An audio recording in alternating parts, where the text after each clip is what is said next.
Anna relè petite filia Anounou chéri. Et puis li répond ak yon souri l'el tande voix maman. Depuis les petites filles yo fait, Anna ak Samuel utilise langue maternelle yo pour jouer avec elle. Jodia, Anna et Ka comprennent qui jan yo kembe yon conversation. Na, na. Na, na. Na, na. A, na, na. Na, na. A, na, na. Comme Anna ak Samuel continuaient servi ak communication qui appropriée pour l'âge Anaïka pendant la grandi, Anaïka apprend exprimer sa li vle fait.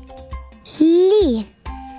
Samuel patient et puis li tend réponse Anaïka.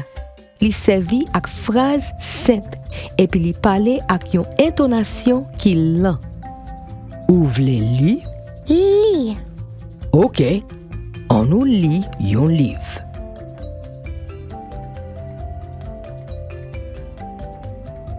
Samuel ak Anna gen an men yo pouvoir pour préparer petit yo pour succès académique ak succès dans la vie.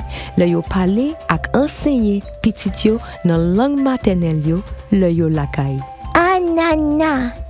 Bravo! Parents yo ta dwe gen conversation ak ti bébé yo, ak ti moun piti yo, même jan ak yon grand moun.